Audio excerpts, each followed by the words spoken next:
So I'm going to take that again. How will content and programming dynamics change in the cross-platform world?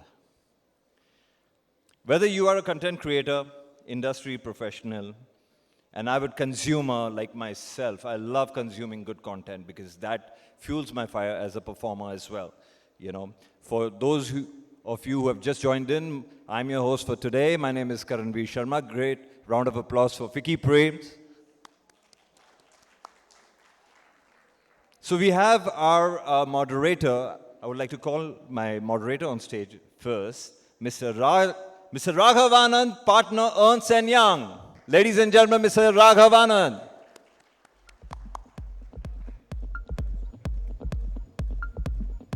Please have a seat, sir. And now the panelists, ladies and gentlemen, and trust me when I say this, they are diverse in their thinking, and few of them I've worked with myself, so it's an honor and privilege to call on stage Mr. Ferzad. Ferzad, Palia, business head JioCinema. Ladies and gentlemen.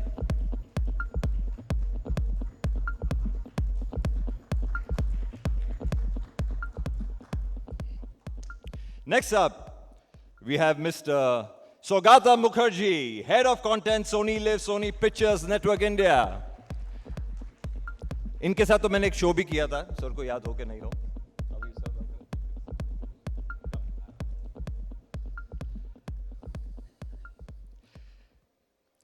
Now we have Mr. Rabindra Narayan, MD and President, PTC Network. Mr. Rabindra Narayan, ladies and gentlemen, big round of applause.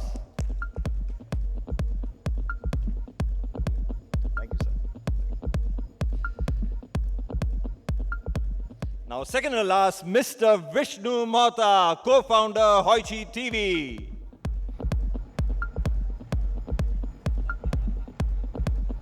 Welcome on stage, sir.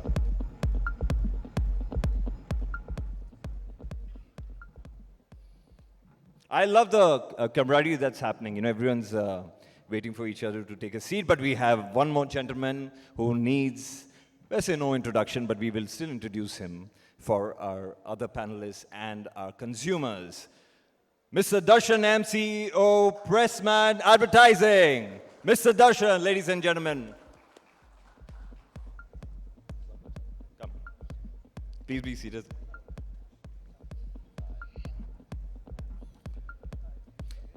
Now, without further delay, Mr. Raghav is going to take over whenever he's ready. So there's a mic on the table, yes, over there. Right. All set, thanks. All set, sir. Okay, great. Over to you. Welcome, everyone, and it's a post-lunch session. I'm acutely aware of that, but I think this is going to be a cracking session because we have amongst us some of the leading OTT players, broadcasters. We have somebody who is invested in content, produced content. We have somebody from the advertising side. We have regional, we have global, we have Indian stalwart. So thank you, gentlemen, for making out this time. And I'm really a privilege to be among all of you. Leading personalities who are probably running what is the cutting edge of media today, right? So really happy to be part of this. I'll just set the stage with a bit of introduction of where we are headed. And then in this panel, what we are looking to do is really glance into the future and really glance into the future and look into where we are headed and specifically talk about content, consumption, and the next stage of experience. So, gentlemen, I think while we gaze in, I'm just going to set in with a bit of context, but then all over to you to see how we are going ahead in the future from that place. Now, we've been hearing about how media is changing. We've been hearing about what's the next wave coming through. But really, if you look at content consumption beyond, you will realize that today media has become a borderless ecosystem. You will see that about 60 to 90% of content which if it's for kids, for sports, and so on and so forth, is being watched beyond India. And 40% of the revenue is coming beyond the borders of India, for creators, for kids' channels, and beyond. So that truly means that media is going beyond borders. It's no longer about just a country or a particular TG. So we truly have a borderless ecosystem from that perspective. The other important thing is connected TV is edging towards close to about 100 million in the next few years, which means that it'll be bigger than some of the DTH bases and so on and so forth. It's all IP-led. The experience there is completely different from what we are doing today from a programming standpoint, right? And in the morning, we also heard a very interesting thing. It's not who, it's not what, it's also about when you're programming, right? The new 10 o'clock prime time, the 11:30 binge, everything is becoming a different programming section from that altogether. So there is a lot happening there. That means almost premium content coming into OTT, 4,000 hours plus of content coming in. So from a content ecosystem, the landscape is completely changing. But if we go beyond and look at what is happening from an overall ecosystem beyond what we call today traditional media, gaming, for example, is going to grow to about 500 million plus gamers. So that's a new ecosystem that is emerging. The user-generated content, the content creators who were otherwise generating content, today have become mainstream. They are generating revenues, they are translating into movies, they are translating into OTT web series and beyond. So there is a new ecosystem growing there as well. So everything from the overall environment, there are a lot of things changing and coming together. But we also look at advertising. This is clearly the very interesting part. You're seeing almost 300 billion rupees of SME advertising coming into India, right? Which was the domains of some of the larger platforms. Today that is going across. What was hardly 5 billion, I mean, I was here 4 or 5 years back, it was hardly less than about 5 billion rupees. Today it's about 300 billion plus, right? And you would also see that the transaction ecosystem, moving beyond advertising subscription, the TVOD ecosystem is set to become about 20 billion rupees from that perspective, which means the monetization also is moving. So guys, that sets the context for where we are, because whether you look at content, whether you look at monetization, whether you look at platforms that's being played out, it's all changing as we speak. And in that context, I think this panel is going to be really interesting because we're going to talk about what are the next frontiers, what are the next battlegrounds, and where do we see the leaders really playing from that perspective. So with that, if I can just quickly start out by saying that today there are many Indias, many TGs, right? And many niches we are programming for, and we're probably going cross-platform. Cross-platform no longer means TV and digital. It means social media, it means connected TVs, it means fast and everything. So Ferzad, if I can start with you, in that kind of an ecosystem, how do you see content and programming changing? Yeah, thanks, Raghav. No, I think what we've seen over the last 12 to 24 months especially has been an explosion of content of various kinds. I think conceptually, if you look at it, let's say about 3 to 5 years back, there were 100 content creators in the country, right? Which is essentially what you would refer to as the large studios and the large production houses, etc. I think what's happened is the world has now changed to a place where there are over 100,000 creators, right? That's simplistically the way that I would look at it. So you have an individual who can create content, and then you marry that with various kinds of platforms. So you're now seeing, if on a particular platform you had content from, let's say, 5 creators, 10 creators, maybe 20 creators, you're now seeing each platform have, at least in the digital space, upwards of maybe 400 to 500 on each platform, right? So that's essentially spun the game on its head.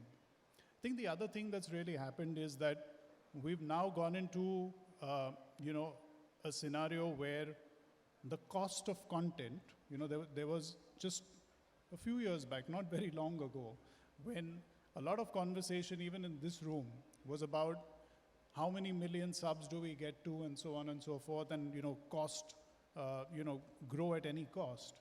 I think that's changed. And there's a lot of rationalization that's sort of come in, which is a good thing because we're now all working towards a sustainable business model and a proposition as we go along. And then you've had various milestone changes that have happened, again, over the last, especially the last 12 months, with things that you expected that would be behind a paywall are in front of a paywall. And certain properties that you expected to be available in front of the paywall are actually now behind the paywall. And that's actually where a large bunch of the new 100,000 creators in the world are beginning to benefit from.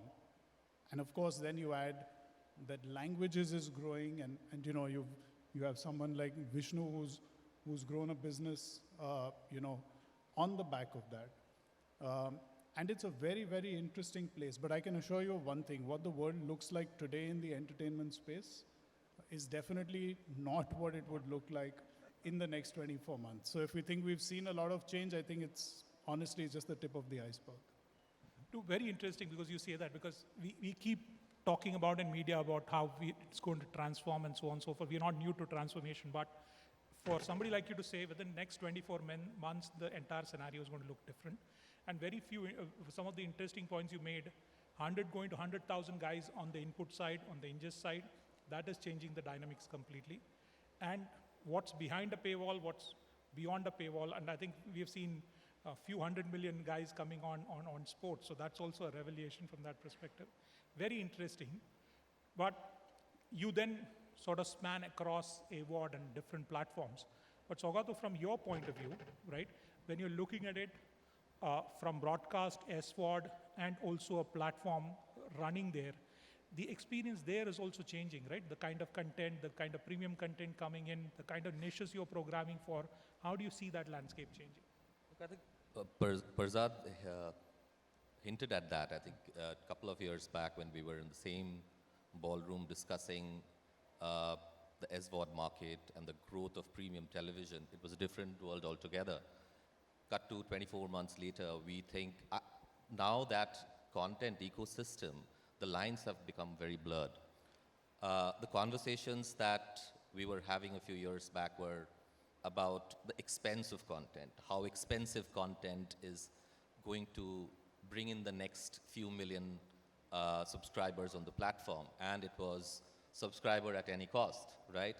But that wheel has turned, and now we are talking about profitability.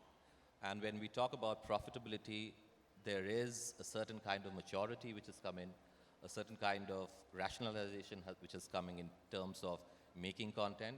But also, I think in this world, I think it has become a little more democratic, where you are becoming a little more consumer focused, right? And that consumer has become much, much more larger, right? You're not merely talking about a few million. You're talking about hundreds of millions today. And what we see is that the programming also for all our leading platforms or linear channels are gearing towards serving that consumer. If I tell you, like, in our platform, for example, we have on one hand extremely high quality premium content, things like Scam and Rocket Boys, which have sort of led the way for Sony Live to be where it is today. But we also realize that the fact that there is a large consumer base which we are not serving, and we need to be cognizant of that, and which is why a lot of what we call, habit-forming TV-like content is sort of coming in. Right now, it's not about one content against the other, right? There is a choice for the consumer to choose her content from wherever she wants to. It could be a streaming platform, it could be TV, it could be social media, it could be wherever, right? So I think you're constantly trying to fight many battles together. What has happened, I feel that you have managed, in this also has emerged a new breed of makers. What was not mainstream, say a few quarters back, has become mainstream, right? And hence you find those kind of makers finding a sort of a platform, a network platform to show their content. So I think in a bit of a reorg has happened, both in terms of business as well as in terms of perception. The second one is, I think for the first time, at least I can speak for some of the bigger networks, that and I can speak for myself, for example. I think for Sony, we've really, really inordinately invested in making the platform much more pan-India, right? So a lot of investment in terms of creating, curating content outside of HSM has happened. And that you would find more and more as we enter the new financial year. That apart, we've tried various monetizing models. If you look what you just said, things which you would have assumed would be behind the paywall are not behind the paywall any longer, but things which we would have, otherwise thought would not make any sense keeping behind the paywall are doing phenomenally well, right? So I think it's an interesting times, but as we have seen over the last few years, media is it's so dynamic that nothing is constant, and you've got to sort of pivot every couple of quarters, right? If not every quarter. And that's been the learning for all of us. And I'm assuming I can speak for Vishnu, who again, runs a very specific region-specific platform. No, interesting you said this, Saugata, because one, you talked about the opportunity for the consumer. There is multiple choices, but you also made this interesting point that there are many more creators who can now come to the fold, right? And you, for as a platform, you're looking to include a lot more people, and many of them here would be creating content. Now suddenly they have the access to come into a leading platform and showcase their skills beyond social media, beyond creator networks. So that's opening up.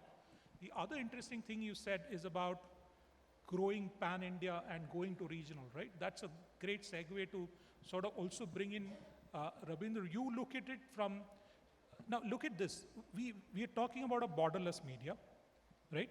And regional was supposed to be niche, right? And it was supposed to be two different worlds. There is one world growing beyond borders, one world which is niche, but that's not how it is, right? Now, regional is also spanning beyond, right? And like Saugata was saying, as he's expanding beyond pan-India, you guys are expanding beyond. So how do you see regional content in this new paradigm? What's changed for you? So regional content is the content which is experimenting, which is expanding, and which is crossing boundaries. I'll give you an example. We run the largest content creating company in Punjabi language, PTC Punjabi. Now my main viewership on digital is in Canada, then Pakistan, then USA, and then Europe. 65% of my revenue on digital is coming from those areas. So we are no longer regional. We used to think we are regional, only Punjab will see us, where else will we go? And we were all the time, even today, battling with the advertising agency's mindset that you are only 10% of the bar rating, so you'll get only this much money. Doesn't matter how much you are investing in the content. If you're making a award show, a film award show in Punjabi, which is bigger than Filmfare, doesn't matter. Because ultimately your audience size was this much. Suddenly this area opened up. Suddenly I can reach every home in Pakistan, in USA, in Canada, in Australia, in Europe, and places like Spain. So that has been the biggest revolution for us. And that also forced us to create content which is cross-platform. For a long time, people were creating content. This is for OTTs, it will be this kind of content. This is for TVs, it will be this kind of content. Now the next thing we are experimenting with is VR in content. So for the last 4 years, all our entertainment shows, sports coverages, even Gurbani that we broadcast from the Golden Temple is available in VR. You put a headgear, then you put your mobile in it, and you'll feel that you're actually in the scene. So this year we are launching a VR fiction series. So the content delivery, content consumption, content creation is changing every minute. And 2 years is a long time. I'm saying next 6 months, you don't know what is going to happen. Who knew cricket will become free? Right. So whole lot of content delivery mechanism, content consumption patterns, and content creation are changing. Right. So that's the biggest revolution that is happening. Wow. So for somebody, you've really redefined what is regional now, right? It's no longer regional, it's borderless. You're talking about Canada being a market, Pakistan being a market, US being a market. So it is truly borderless. But you're also changing the formats, right? Whether you're making it more immersive, you got VR into it, experimenting, and that experimentation is Yes, the key word. plus we are creating local content in those countries. 30% of the content on my Canada beam is produced in Canada. Wow. We are the only Indian company which has a studio in Canada, which has a studio in USA. Again, I proudly claim that we are the only Indian channel which is empaneled in the White House. The only Indian channel inside White House, where my reporter reports every day from inside the White House, Wow. is PTC. Wonderful. So a lot of experimentation, lot of crossing boundaries and breaking mindsets. 10 years ago, I might never have thought that we can do this. But today it is happening, it is getting money, and it is becoming self-sustainable. And there are a lot more which is going to change, which we'll talk about later. And you're saying 6 months, so that sets the stage. And that should, Vishnu, for you, really is validating what you set out. You were one of the first guys who went out to do a real regional focus. I mean, if I can no longer call it regional, right? But a focused OTT. And today, now you have a market which is much beyond, right? How do you see, from your content lens, it used to be web series, it used to be those 4,000 hours we were talking about, which was premium content. And then there was those 2,000 hours, which was about TV-ish kind of content. Then you have the entire UGC content coming in. So when you're looking at it from your point of view, what's changing from the content and programming lens? You know, I think if I had to paraphrase, I think everything is changing and everything is still the same, right? I think we're all fighting for eventually time, right, from people and eyeballs. Whether it is UGC content, whether it is long form, short form, whatever have you. I think what's changed probably in the recent past is that, like you mentioned, the UGC content is now occupying a lot of the time spent of people, and that's entertainment.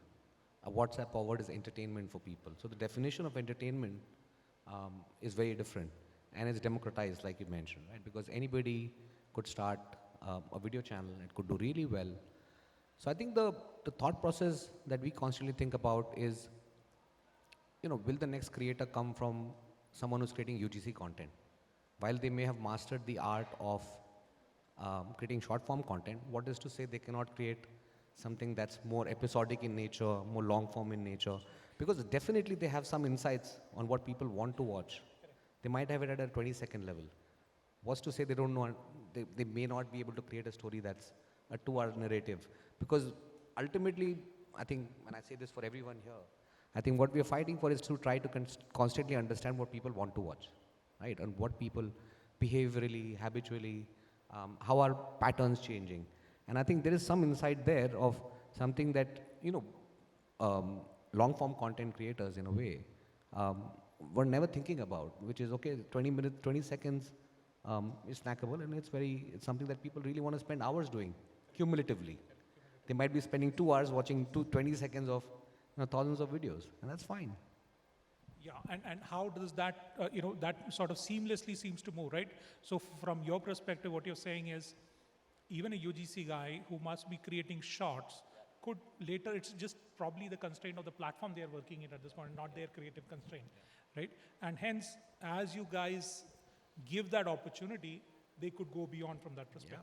Now, again, this is also interesting because we, just about 6 months back, we used to be debating whether it is the traditional channels, is it going to be new age production houses? Then we said, is it going to be the UGC guy?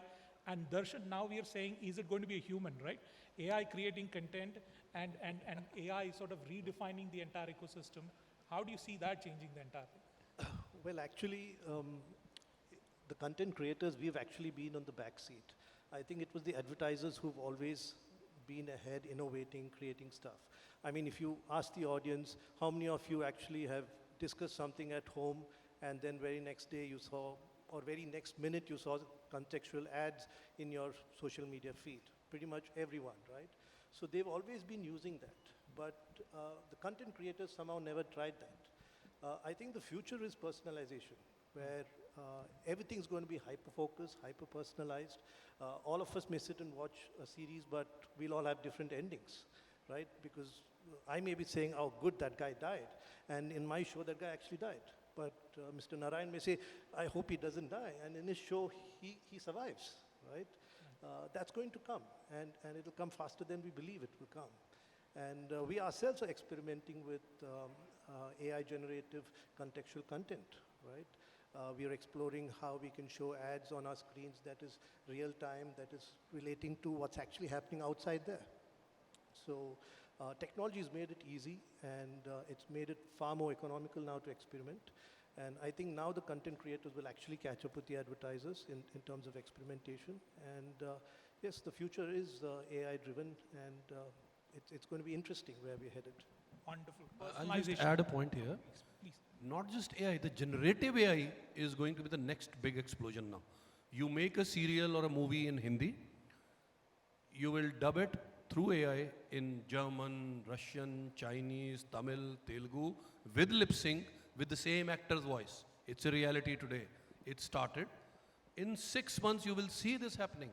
I've put up a serial today, which is in Hindi, but if I'm sitting in Punjab, I'm watching it in Punjabi. I'm sitting in Tamil Nadu, I'm watching it in Tamil. In Germany, it'll be in German, Spanish, same serial, same actors, same voice. The language is dubbed. And the lip sync is also there. Lip sync is also. Throw in a Sora into that. And then Just wait for that. Actually, that is I'd interesting. like to add one more thing. You don't even need the actor now. you don't even The actor also will be, created by generated. AI. Yes. And I hope they don't generate employees also on here.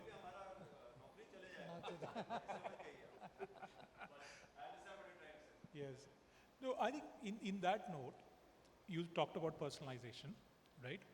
And if that's where we are headed, what is the next battleground for media? We always used to have, and I've been in many of these panels where we used to say, is content king or the distribution the emperor? We've done with that. What is the next frontier? Is it the operating system? Is it data? Is it the entire set of CPGs and EPGs which control the experience from that perspective? What is the next battleground for media? Any of you want to? Look, before we get into that battleground, I have to sort of highlight something which is more today. We're not talking about connected TVs, right? While we are talking about personalization and hyper-personalization, we are also at the same time talking about the family coming together and watching it there, right? So, what we were not factoring in a year back or 2 years back about what is being delivered at your home through connected TV, we are discussing more and more in our boardrooms today, right? If you look at the numbers that have, which are there in front of us, which is sort of, I think, about 50%, it has grown over the last 1 odd year, and 90% of the television sets bought were all connected TVs, right? Smart TVs, right? So while at one end you are creating content which is for exclusive individual viewing, there is also going to be a lot of content which is going to be watched together in our homes, sitting and having your own, your 8:30 dinner, right? So I think the mode of distribution has sort of slightly shifted. But the fact is that both of them are coexisting. While we will have extremely hyper personalized content, which is both user generated as well as sort of taking into account the new tech, AI, all of that. But you will also need wholesome viewing, which is an experiential process for us as in, most of us here. I go back like 5 years back, and the first thing that we were 6 years back, we were all sort of trying to tell our makers that, look, everybody was going to watch it here in your mobile set, right? Go solo. Go solo. Yeah. There was a campaign by somebody, Yes. right?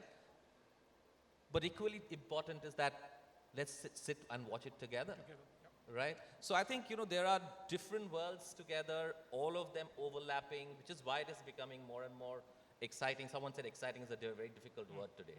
But yeah. Ferzad?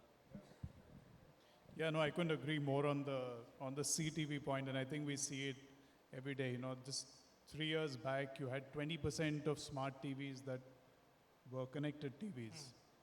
Today you have, I think, 80% of smart TVs have been connected at least at some point of time. And just a stat, which is that there's only 10% of smart TVs that connect only once since they're bought, and that's at the time of installation. But everyone else is connecting. I think while the smart TV penetration is obviously on the rise, right? You have some 12, 13, 14 million smart TVs that are sold every single year. And that's only adding to replacements of what we refer to as dumb flats or the dabba TVs. I think where you'll see a sudden inflection point, and that's something that I think all of us need to be very, very clear about, that's coming. My personal sense is that it's coming a lot sooner than we see on some of the charts of the growth of connected TV.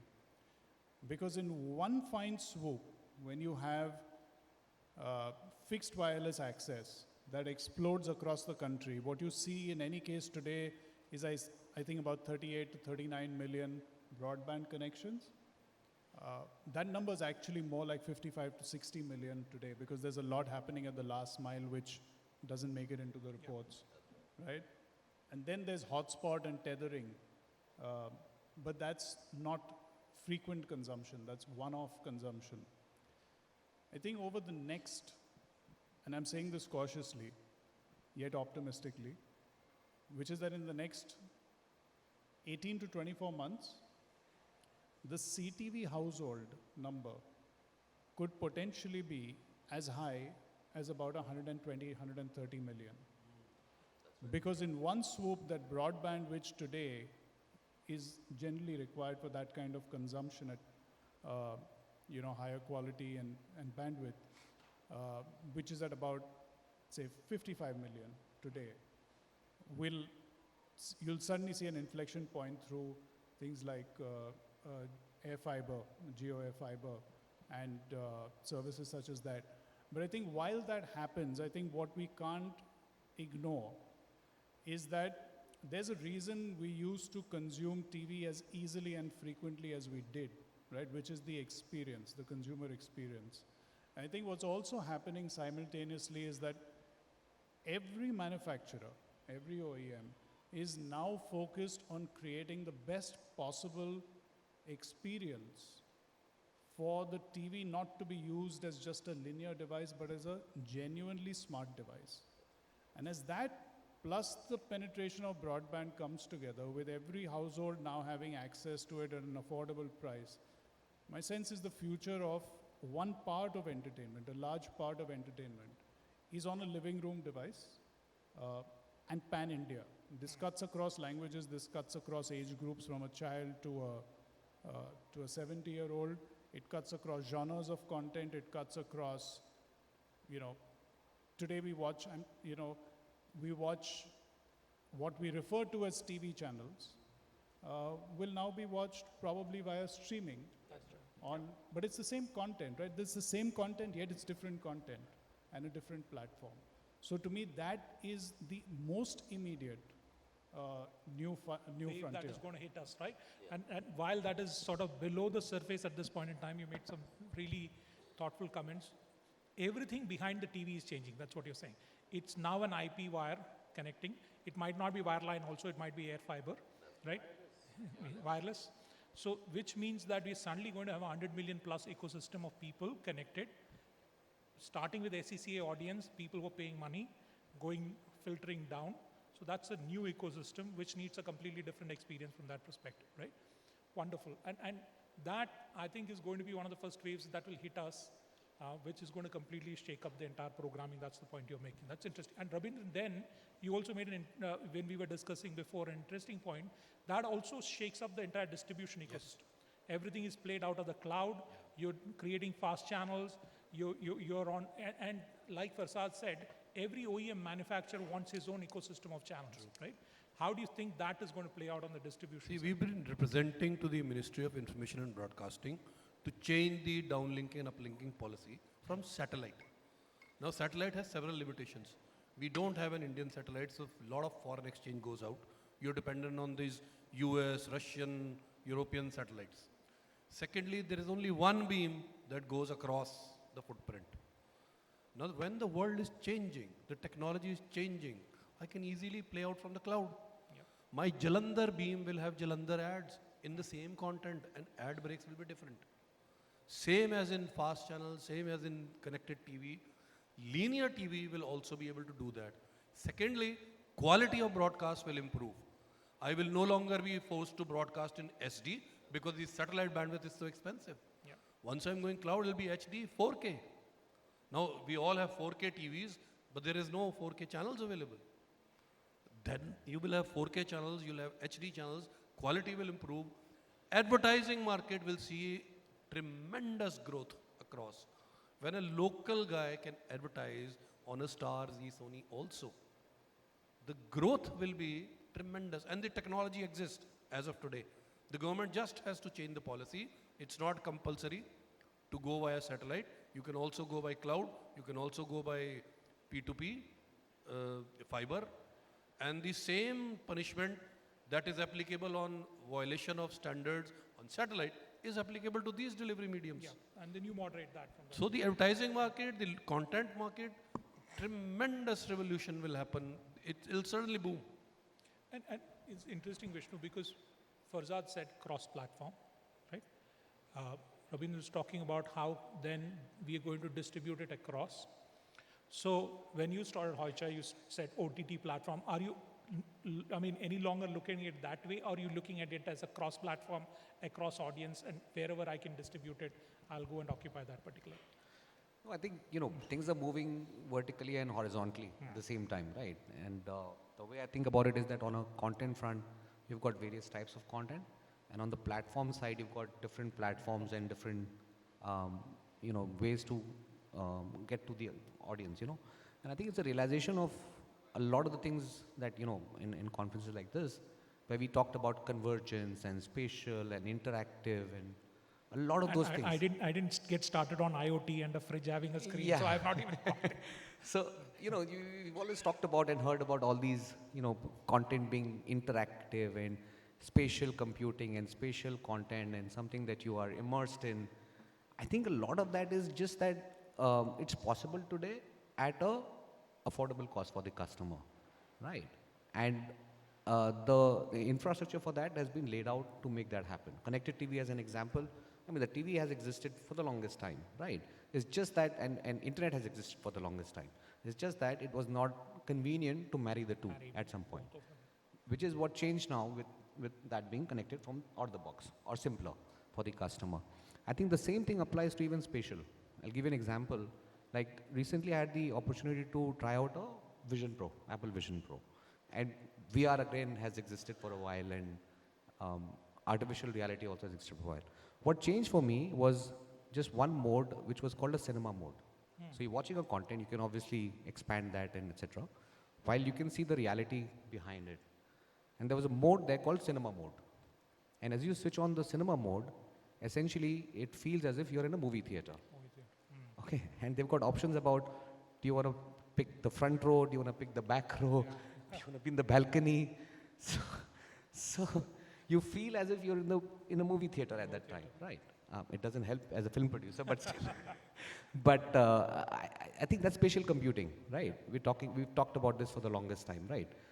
Where now the challenge thrown back is, okay, are we making content that is relevant for that spatial era? Are we actually, from an auditory and a visual standpoint, making content that lends itself well for that to happen? For that to happen, yes. Right. So, I think, things will keep evolving. Ultimately, the size of the screen, the pipe through which the content is delivered will keep evolving. But as creators, I think essentially the way I look at OTT in general is that ultimately we're in the content business, wrapped around great technology, great experiences, great services, etc. But ultimately at the heart of it all is the content, right? That's what people are buying it for. So you have content and platforms, but it's how you create that experience as a creator, as a media house. Yeah. And you very nicely mentioned that, the cinematic mode, Yeah. it's a progressive evolution, right? Yeah. You don't jumpstart the audience into something that they can completely not absorb, right? Right. This is interesting. And if I have to create that kind of an experience, hence the question, Darshan, you can also chip in, do we have the metrics? In a cross-platform world, do we have the content metrics of a cross-platform content metrics, or do we have a content consumption metrics across? Do we have the advertising metrics to actually, because the advertisers allow a cross-section of audience, but as media houses, do we have the metrics to actually serve up and be able to do that? Actually, I was wanting to tell you that you've got too many grey-haired people on this panel. Sorry? You've got too many grey-haired people on this panel, except Vishnu. And hearing Vishnu speak, I realized you actually needed to get somebody young on the panel because we're talking about the frontier of media, right? Like Saugata mentioned about the habit of getting people together to watch television, that's again grey-hair thinking, right? Today, the youth are actually getting together to watch content, but they're not getting in front of a television. They're getting inside a game, probably. You can go and watch a music concert inside a game. So you get all your friends, all of them come together, they experience the concert like they are together, but it's happening inside a game. And it's beyond most of our thinking, because we are not born into that ecosystem, right? We are still trying to adapt. So do we have the metrics? It's happening all over the world, right? The technology exists. There are brands experimenting. There are content creators experimenting. It already exists. It's just that we have to take the leap of faith in India and try to do it, because it's happening, whether we like it or not. And if you ask the young people, I don't know how many people below the age of 25 here in this hall. Any show of hands below the age of 25? Okay, there is a few. Do you guys even watch television? Right? So most of them don't, right? So we may have more connected TVs selling, more smart TVs, but it's people like you and me who are buying it for our different bedrooms. It's not them. But now that you say that, I think that sort of throws up the monetization question, right? Yeah, and that's what most advertisers will say. If these guys are not watching, they are fragmented. Do we believe we need to go beyond advertising subscription like we are seeing here? Do you see transactions coming to the fore?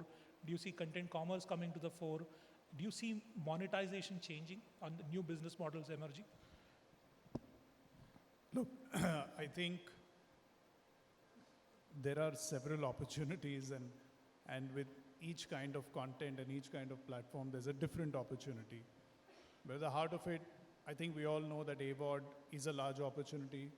And within every model, there are things that need to be got right. There is an evolution, both on the content creator side, the platform side, the advertiser side, in this case, right? How much do you pay? What's fair value? What's the best benefit that you get out of it? And so on and so forth.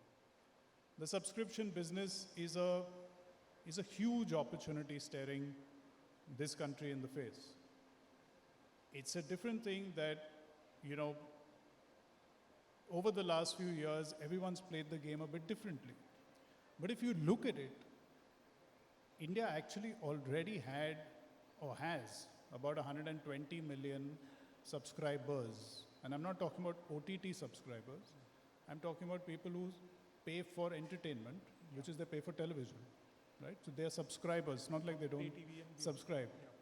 The question to ask is that at that math, if it's such a profitable business, then why has, on the digital side, you not had that deep penetration and that retention? That's because you weren't able to create a habit just yet for the user. The minute you're able to create a habit, the Indian consumer, much as anyone may say anything about them, is extremely happy to pay, and progressively, as we go along, even happier to pay for a value for money proposition. But value for money doesn't only mean, discount your price and I'll buy you. You need to be relevant to them every day in the same way that that television is, right? So the subscription is a large opportunity if cracked right. And I think the industry is working towards making that happen. And then you talk about transactions. I think increasingly consumers are going to decide, and especially with the growth in digital payments and microtransactions.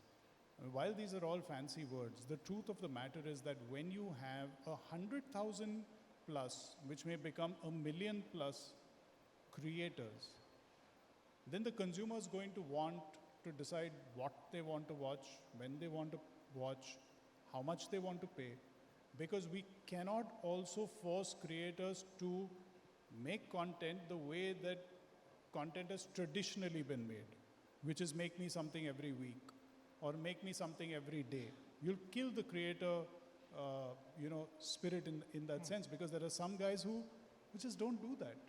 Right. They don't tell fiction. They're you pay for a vlogger, right? A vlogger is going to be like, I'm going to vlog when I want to vlog. You don't tell me to make a 1 hour vlog because you have to fill a slot and so on and so forth.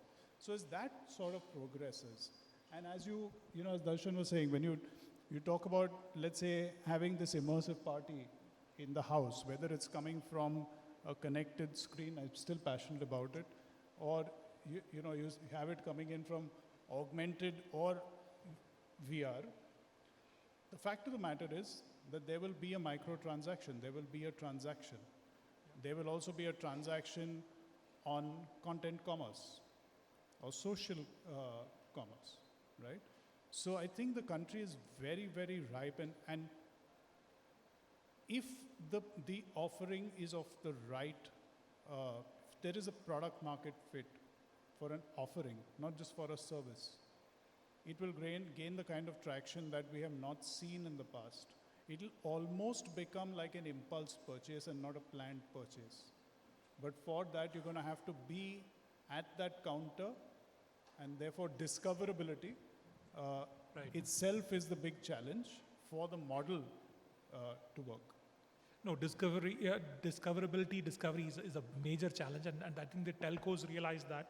But what you're saying is interesting. You're saying it's a new India, AVOD can grow, subscription there is a lot to play in, but you will also see transactions coming in, you will see content commerce coming in, and many other things coming in from that perspective, right? Just make a point that it's not, I think what we need to open our minds towards is that, I keep hearing quite often that TVOD doesn't work in India. I think it's all about how we try it. It's about what you put out. In the traditional sense, if you were trying to monetize a 4 crore rupee episode into 8 episodes and say that, let me try the TVOD model and let's see how many people pay for it, it's not going to work, right? 1 in 100 may break even. So it's the kind of content that you put out, it's the pricing that you put it out at, it's the frequency that you put it out at, and it's about making it relevant to a larger base of people so that they're willing to pay for it, simplistically put. Yeah, absolutely. No, great. And I think we're hitting the clock, but I think this is very interesting discussion. There are a lot more that we're here to talk about. Somehow the format doesn't allow me to take audience questions.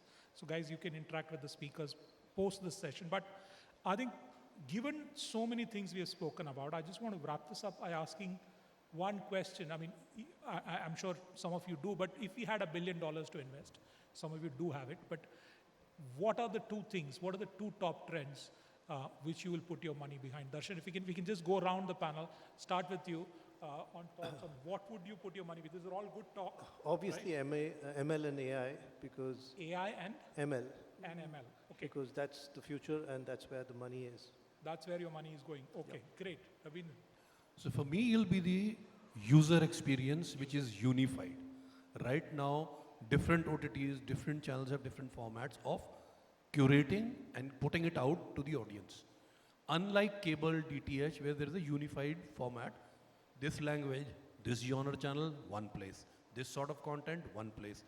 So while in urban areas, if I'm subscribing only to Netflix, I'll know what to watch where, and the AI of Netflix will throw out only what I want to watch.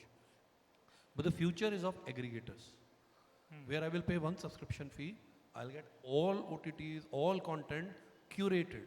Now, if I want to watch Sam Bahadur, I don't want to find out where it is available. It's curated for me under the Hindi movies latest, and I will watch it wherever it is available. Then the content will become cross-platform. It'll be available Netflix, Amazon, television, and various other social media. So that unique, that experience which is Unified. unified, Yes. which is together is where Yes, you would and then monetization, innovation. monetization. You can't rely totally on subscription. We are a country, whether we like it or not, which has a mindset which has been created by our successive governments of getting freebies. तो हम content का पैसा नहीं देना चाहते हैं. पास है क्या? डिस्काउंट मिलेगा क्या? अमेज़ॉन को आप प्राइम में बंडल करके दे दीजिए फ्री में, कहीं और से चार्ज के लिए मुझे मत बताइए चार्ज किया. I am happy. So that's a big challenge. Advertiser will always be squeezing you. Now in future, what will happen is you will be in building in e-commerce. I am now broadcasting a movie of Salman Khan where he's wearing a big Being Human t-shirt and I can click and buy it. Yes. That's where the money will come from, a big money will come from. There will be many such ideas many such worldwide things. which will be implemented. But what you want to do is then unify that experience and then be able to Yes. monetize that from that perspective. Yes. Fantastic. Ferzad, you've spoken about a lot of avenues, and if you get it right, but where would be the two things you will put your money on? Well, first, I don't have the money, but Nobody believes you here. if I did have the money or I had to raise the money, I'd essentially, I don't have any one idea, but I think that the largest opportunity that stares us in the face is at a high level, I'd probably make something which is valuable to the creator ecosystem. To create an ecosystem. Okay. Because when you look at that, it essentially covers all of the aspects of monetization, distribution, and the creator itself. Because that to me is where the future is. Fantastic. How do you federate it for the creators to come in and then use that ecosystem and then be able to grow? Fantastic. Saugata. I think I'll agree with that one. I think we are all a content company. So I think it all starts with the creator. Yeah. So if there is a possibility of federating, possibility of doing that, then that is where I think the next big, we're all in the business of making hits. So that's one. And how we, like, Rabindra just said, that how do we monetize it cross-platform? That is something which will probably sort of put, if we had that $1 billion, which we clearly don't have. Okay. But you certainly have started doing that in the gaming space, federating it, getting more content guys involved. Yeah, because I mean, in addition to what everybody else said, I would spend a lot of the money acquiring all the content that already exists, on preferably perpetual basis, because there's a lot of content which is movies and shows, the ones that people want to watch at least, which exists, right? And if you're able to aggregate that and place that in one platform or a few platforms, I think that's a compelling user proposition from that perspective. In addition to creating the creator ecosystem and investing in new content, I mean, OTT is still at best, for most players at least, you're lucky if you're putting out one original show a week. TV does, 5 hours of original show a day, right? So I think we've got an immense road to cover in terms of the volume of original content also. But yeah, I think that combination is very powerful, which is legacy content, what we call legacy hits, and what the newer stuff is going to be. What goes forward, of course, and in the meanwhile, we have here and now challenges like CAC and LTV to solve for, right? But beyond. But guys, I think this has been fabulous, and thank you guys for sharing so many different perspectives. We spoke about how content is really going cross-platform, the metrics for that, how in the entire business, whether it's AVOD, SVOD, the monetization is changing, the battlegrounds are changing in terms of connected TV and what's happening on the OS, the distribution front is changing, and the entire thing is becoming a borderless ecosystem. But there is so much more we have left behind. We haven't spoken about UGC, federated content. We haven't spoken about the entire set of ecosystem. We didn't even start on we making our non-white AI avatars and all of that. So we will get there at some point in time, but beyond, the speakers are there. I'm sure all of you would want to interact beyond this, so I won't take up this time.